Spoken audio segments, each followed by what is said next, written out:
Hello and welcome to the Indy Author Podcast. Today, my guest is Orna Ross. Hey, Orna, how are you doing? Hi, Matty. Hello, everyone. Delighted to be here.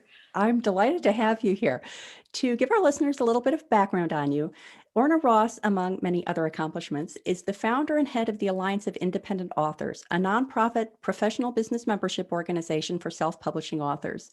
Ally provides trusted advice, supportive guidance, and a range of resources within a welcoming community of authors and advisors. And I can heartily second that description because I'm a very happy and benefiting member of Ally, and I will be including a link to more information about Ally in the show notes. So I asked Orna on the podcast to talk about a topic that, Orna, I think you've been spending a lot of time on, and I think has been a real focus for Ally, and that is the Copyright Bill of Rights, which is something that is sort of foundational for authors to understand, but maybe people don't have quite the understanding that they need to.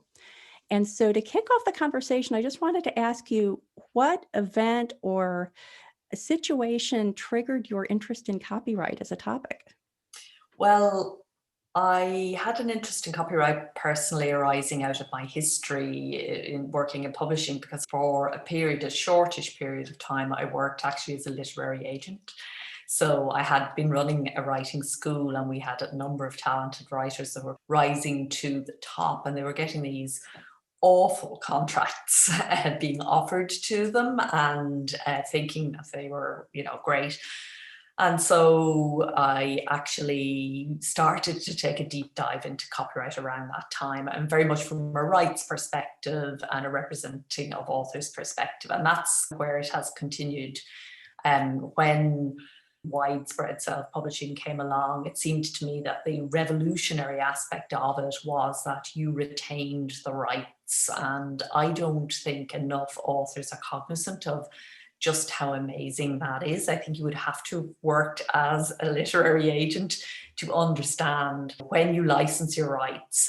Sometimes it's a really good thing to do. I'm not by any means saying that you never do it. And we have lots of independent authors in Ally who have licensed some of their rights. But the point is, until you understand copyright and understand how it can be broken down into lots of different publishing rights, you don't really understand the value of what you're sitting on. And so that's where the Copyright Bill of Rights began, and where all our work on copyright. So very often we'll be approached by an author who is either one of two extremes. Either they're not thinking about it at all, or else if they are thinking about it, they're just worried about registering it and paying people, even paying services to register their copyright for them, which they don't need to do. So I think it's really important that we understand, because we build our business on this fundamental right. We all do, from the biggest publishing house, Penguin Random House, down to the author who's putting their first book out today on a self-publishing platform. Our businesses will be built on this fundamental right called copyright. So let's start out very basically, and let's say we're that author who's putting out our first book. Let's say we're putting it out on Draft to Digital as an aggregator to reach many of the online platforms, and we're putting it out on KDP. I think that's probably a pretty common way for people to start out. Even at that level, what should people be thinking about in terms of copyright? So the first thing to know is that when you put your work out onto a self-publishing platform, you are the owner of the copyright, as we said. So you're the publisher. Digital isn't a publisher, KDP isn't a publisher, you are the publisher. And so you, as the author, own the copyright. That's just a wonderful right, which was won for us by activists in the past, pro-author activists. Originally, copyright was a publisher right, and it was only through hard work that everybody came around to the idea, yeah, you created the thing, you probably have the right to the thing. So you own the copyright. You own the copyright from the moment that you actually produce the work. There is in the US a custom, and now that has been given some legal standing in recent years, whereby people register copyright so that it can be proven in a court of law. But in most jurisdictions around the world, that's not necessary. And just by the act of doing it, you own the right. Second thing to say is it's not the idea, it's the expression of the idea that the right rests in. So if you find somebody else has written a book on the same topic around the same time or whatever, that's perfectly permissible. And also even titles in the US, in some countries, in Germany and some other countries, titles are copyright, but in the US and in most jurisdictions, there is no copyright in title. And so you will find books that have the same title. So that's the first thing to say. You own the copyright, it's yours. The second thing to say is you probably will be pirated. Piracy in your ebook and audiobook, possibly too. Piracy is rife and rampant in the publishing world. And I think the main thing to say about that is that your main challenge as a new author publisher is not somebody coming and stealing your work. Your main challenge is actually going to be reaching the readers who want to buy your work. And the people who do one thing don't tend to do the other. So buyers don't tend to be pirates and pirates don't tend to be buyers. Some authors get very upset, understandably upset about piracy, but actually spending a lot of time thinking about piracy or taking action against piracy is probably not the best use of your time. I just want to loop back to registering your copyright, because I think I understood that you were saying that in most countries other than the US, where people will be distributing, that the act of publishing the book locks in the copyright, but that the situation is a little bit different in the US. And I was sensing you were saying it's not necessary for you to pursue the registration of the copyright. Did I understand that correctly? Yes, in fact, it isn't even the publishing that issues the copyright, it's the writing. So from the second you've written it, in most jurisdictions, that's it. You own the copyright. And as the publisher, obviously, you've got a very close relationship with the author. So you don't have to convince your publisher of that. You may have to convince KDP. You may get an email some fine day from KDP asking you, are you actually the rights holder? And you can prove that you are, because you are the author. So it's not something for you to worry about. In the US, yes, there has long been this custom of registration, and it is advisable now in the US to do that. A judge last year, the year before, actually, there was a finding in a law case which indicated that they are going to want to see registration as proof. But everywhere else, you don't need to register. That's right. I've never registered any of my books. Would you recommend that I go back and register books I already have out, or is this an only going forward if people are going to adopt that practice? Well, the thing about it is the law around copyright is incremental and it grows up. It's a mess, to be frank, because there is no international copyright for starters. So you've got all these different jurisdictions doing different things in different places. In the bedrock of copyright law, again, it's the same in the US. The author who can prove that they wrote the book, and it's keeping drafts, sending a copy to yourself. There are lots of ways to prove it without registering.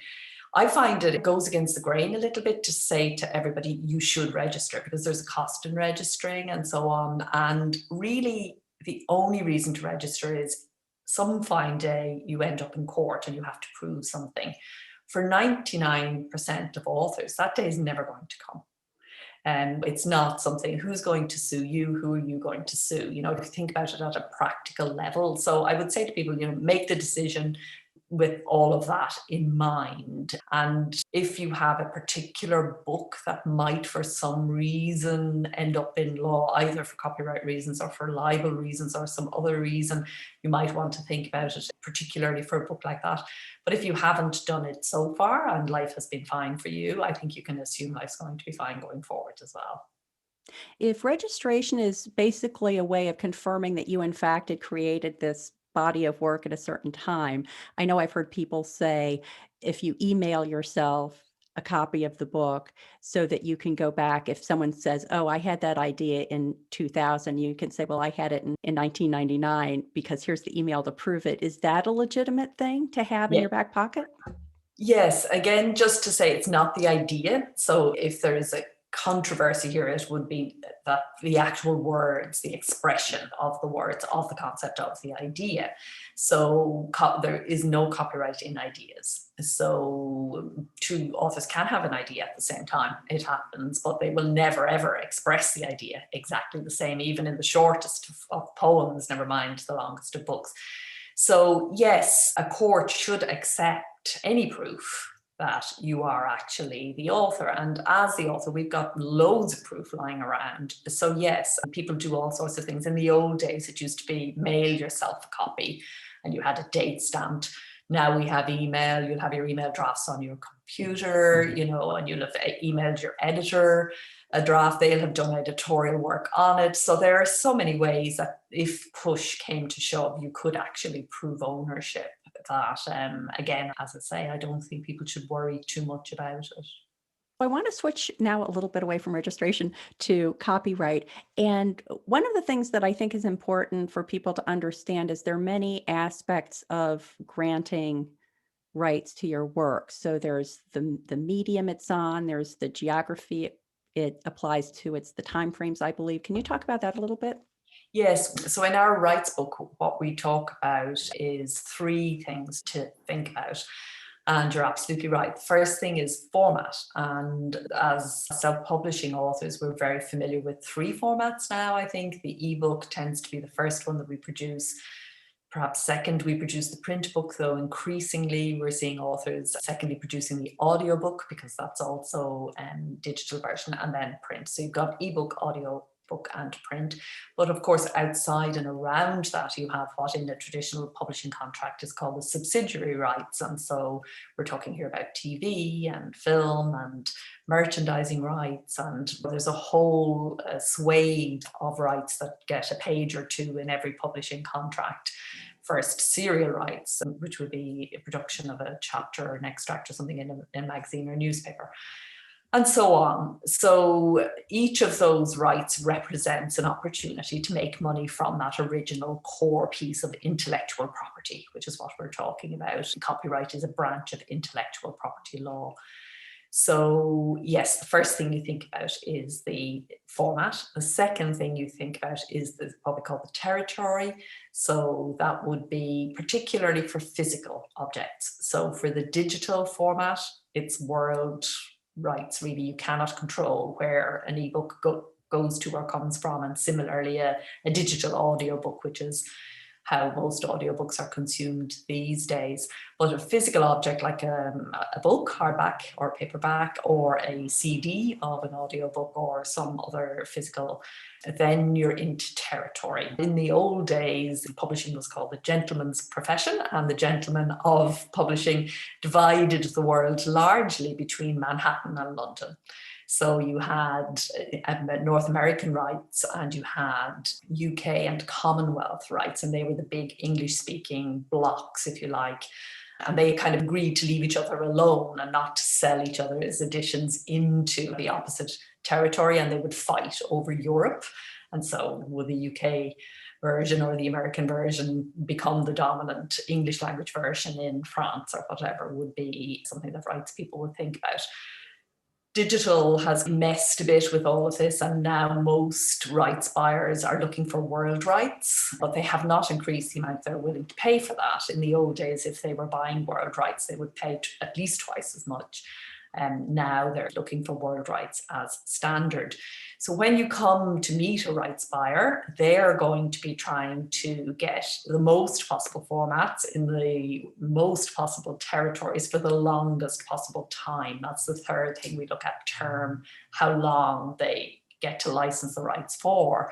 And your job then is getting the fewest possible formats in the fewest possible territories for the shortest possible term. And it's a negotiation. And very few writers actually, when they're starting off, approach it like that. Most writers, if they get an offer from a rights buyer, they're so excited. They're, yes, fantastic. They think it's wonderful, and they don't stop and think. We had a very salutary sort of case here recently where a children's writer whose publisher, a trade publisher, bought the rights to this character, who is now becoming a household name through a TV program which has taken off hugely and become hugely, hugely popular. That author is not getting one penny, not a single dime, as you guys would say, because she just gave over all rights ad infinitum, and the publisher is quite happy to just go off and exploit it. And despite being asked to, acknowledge no. So it really is important to stop and think about the rights and what you're giving over, and to think about it as a negotiation, not to be hurt or offended that the publisher is doing this, which I think is very often how we feel. I feel hurt and offended on behalf of writers who find themselves in this situation. But really the proper attitude to take is a business-like attitude. They're a business, they're going to be trying to do the very best thing they can do for their business. You're a business and you're going to try and do the very best thing you can do for your business. So you have to lose all attitude of, publish me please. That doesn't go well for the independent author.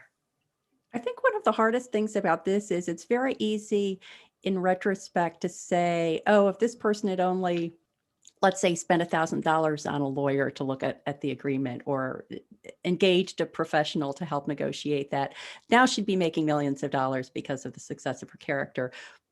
But you can't know that in the moment. I think for a lot of authors, it's the idea that there are free resources like Ally, or once you're a member, they're free through Ally. And I'm sure there are many people who you can pay to help you through this, but you don't know at that moment what's on the line. Is it you're going to spend $1,000 and you're going to make 800, or you're going to spend $1,000 and you're going to make $1 million? How do you advise people when they're making that decision and they have to weigh what might happen in the future? Well, I think the first thing is education, really, and that's why Ally puts so much time and effort into that. There are books now, there are other authors, and there are people who can advise you. So in fact, rights, while people will feel it's very complicated and looking at a contract can be an overwhelming experience, in fact, it's not that complex, really. The contract is laid out in a very predictable sort of way. The thing that you don't know is what's missing. So yes, it's really important that you get expertise in. And as you say, Ally gives contract advice to our members. This is where the Copyright Bill of Rights, which kind of captured your interest, came from, and where our book, How Authors Self-Publishing Rights, came from. Is just to explain for authors to understand, I think, is the main thing, and for us to spread the word to each other and for us to encourage each other and to understand how, just as you are doing right now, and why I'm doing this podcast with you is just to spread the word, because I think it all makes perfect sense once you know. If you don't know, then yeah, it's what you don't know is going to be the problem. A literary agent is also a very good option. If you have a decent offer from a rights buyer, you will probably find a literary agent who's, suitable for your genre and has expertise in the area, who can work on your behalf. And that's not money up front. They will only be paid what you are paid, and most agents will get more from the negotiation of the contract than you would get for yourself, and they pay for their 15% and more just by what they do. You can, yes, hire an attorney, but I have seen a lot of writers hire help, that if you are hiring somebody in the legal profession to help you, they must have experience in publishing law. It's a very particular kind of thing. So I have seen authors going to their local solicitor, their local lawyer, and say, look over this contract for me, and the lawyer looks over it and says, yeah, it looks fine to me, but they don't know what should be there, so they're not necessarily picking up on that. So if you are getting some legal help, then make sure that it is somebody who is au fait with publishing law. That's something that I talked about with Lisa Reagan. I'll include a link to this episode, but the episode was pulling back the curtain on traditional publishing. We were talking a little bit about the behind the scenes aspect, and we talked about that exact thing, the necessity of getting legal advice from someone who knows what they're talking about. And the other resource I'll offer is that I found that Douglas Smith's description of rights in Playing the Short Game, which I read when I was doing research for Taking the Short Tack, which is the book that Mark Leslie Lefebvre and I wrote together. But Mark and I didn't even get into the legal side because we felt that Doug had covered it so nicely there. And that book is a few years old now, but that was the first time that I got this insight into the idea that there are the different media, the different geographies, the different territories, the different aspects. It's not just you're selling your rights or you're not selling your rights. That's great. And we will provide also a link to our rights book. And there's also, while we're talking resources, Helen Sedgwick's the legal handbook for self-publishers, which is also a good resource on all matters legal, not just copyright, but she's got a great foundational chapter on copyright as well. If someone is lucky enough to be approached by someone looking for rights, at some point, if you decide you want to pursue it, you're going to get to the point of looking at the contract they want to offer. But there's the legitimate business back and forth if they want the greatest rights for the least money. You want, to keep as many rights as you can.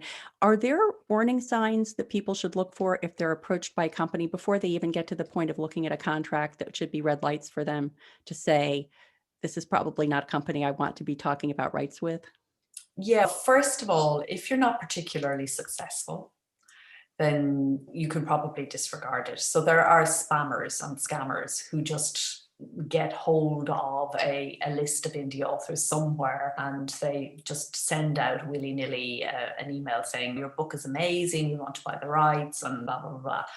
Generally speaking, first thing you do, Google the name of this company, look and see what other books they're associated with. That's the first thing to do. But you have to be selling a lot to garner rights interest. And what is a lot? Well, for most rights buyers, we're looking at 30,000 copies sold probably as an independent author before they're going to be actually approaching you out of the blue in that way. So if you're not publishing at that sort of level, then more than likely you've just got one of these scamming, phishing. Very often come in, they make the offer, and then it can be all sorts of things behind that. They can be selling services, or they can be doing anything. So really best to just disregard that. But yeah, Google anybody immediately, take a look and see what else they've published. You will very quickly get a picture of somebody that's invisible, isn't really publishing, isn't an actual buyer. It's very easy to see. One of the things that I thought was very interesting when I was reading through the ally material was there were some notes about the detriment of legislation that focuses too heavily on authors' rights. Can you talk about the dangers there? Yes, I think a very good example of the way in which legislation can get it a little bit wrong in this way that we've all experienced now is GDPR. So it made total sense that people wanted to control email spamming, which we've just been talking about. And a big raft of legislation was introduced by the European Community called GDPR. Everything in there made total sense. In actual fact, it's become, you see what happens. You go onto a website, they now ask you to accept whatever. They have a big long string thing behind it. You accept it. You're now accepting things that you never accepted before.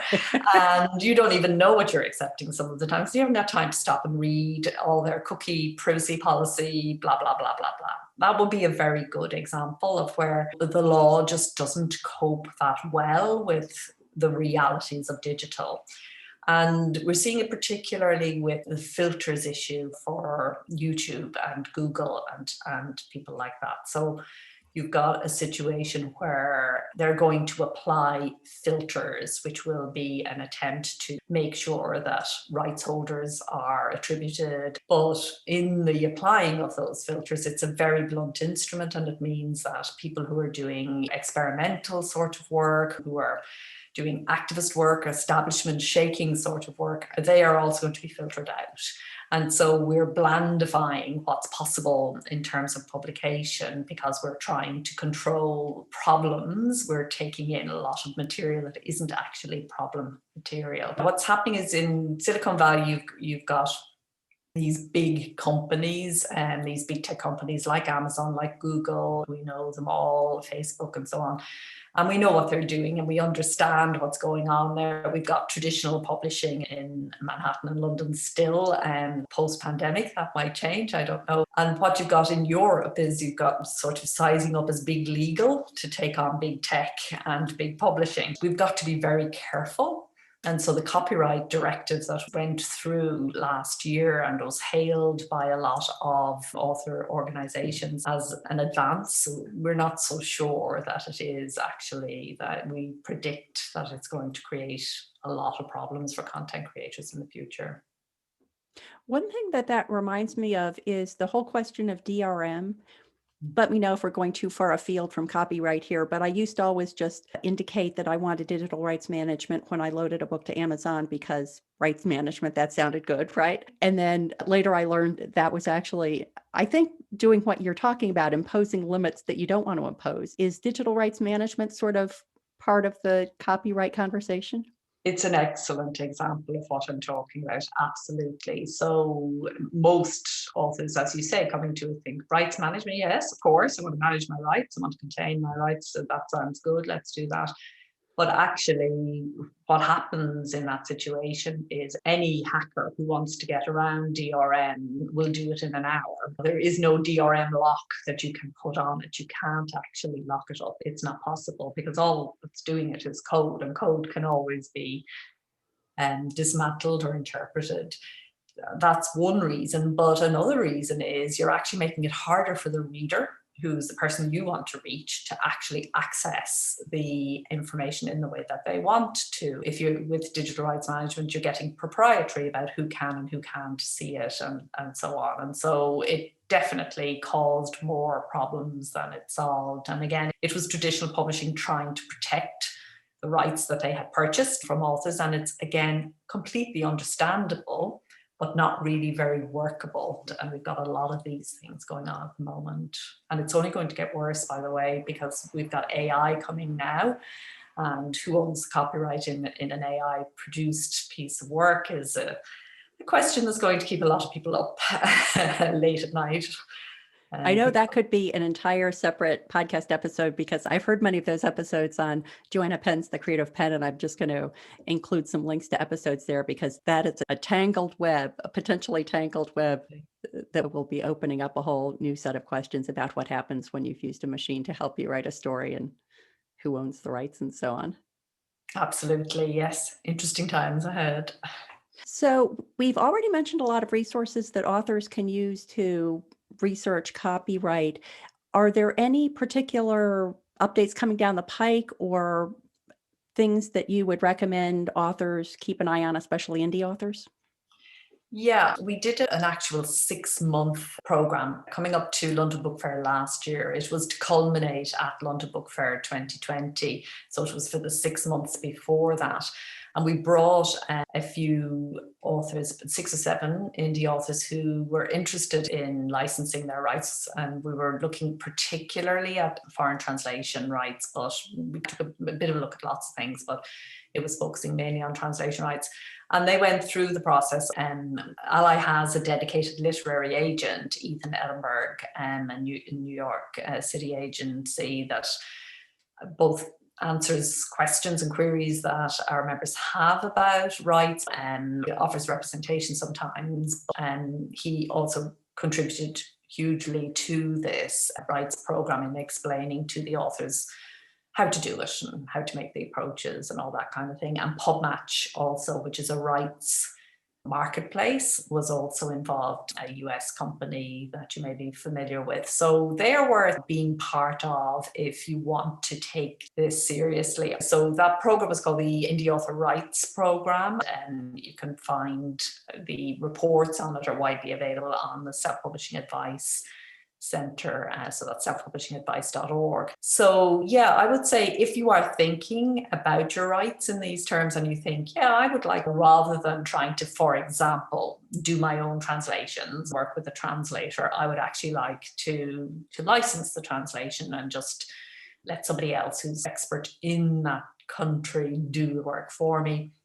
Then you need to think about it as an actual wing of your business, and you need to realize you're going to have to devote time and effort to licensing the rights. And when we see authors doing that, they are very successful. So while I said you need to have a huge amount of sales in order to attract a rights buyer spontaneously to write to you out of the blue, because they'll have found you on a bestseller list somewhere, or you'll have come to their attention in some way as a seller, in order to actually reach out to somebody and get a contract and see your book sold in translation. And we have seen authors really manage that extremely well. It's time consuming, it's ad hoc, it's not a very ordered world. It's very all over the place kind of a world. But the first one's the hardest. And once you've begun to sell foreign rights, then it gets easier. Each one that you sell, it gets easier the next time. And I think if you keep those three things in mind, the territory, the term, and the format and limit, then you won't go too far wrong. And it can be quite exciting too. This is great because it's pulling in a lot of topics from previous episodes. There was an episode with Emma Prince about translations. She writes Scottish medieval romance, and they were very popular in Germany. So I'll also include a link to Emma's discussion about her translations and how successful she was with those. It's fascinating, actually, what sells where. It makes no sense. That's what I'm saying. It's a really idiosyncratic kind of world, the world of right. You've got Japan, Japan buying Scottish lingo kind of things that you wouldn't think anybody outside Scotland would even be able to read or never mind understand. The mind boggles with it, really. It doesn't make any sense. And that's why it can be very colourful and an exciting kind of thing to be doing. Yeah. This has been so helpful. I think you've not only given people some great things to do, but I think just as importantly, you've given people some things they don't have to do, which I think will save them a lot of time. So please let the listeners know where they can go to find out more about you, about Ally, and about the services that Ally offers. Yeah, so you'll find Ally at allianceindependentauthors.org. So all one word, allianceindependentauthors.org. And we also run, for the wider community, self-publishing advice centres, and that's selfpublishingadvice.org. And there we have an almost daily blog and our weekly podcast. And if you just Google rights there, you'll find lots of other stuff. And the copyright Bill of Rights, you'll find at allianceindependentauthors.org/rights. And what we were trying to do there was just lay down the Bill of Rights, really, what copyright means, just trying to simplify it down to its purest elements so that indie authors in particular would know how to approach this important topic. Great. Thank you so much, Orna. Thank you. Bye-bye now.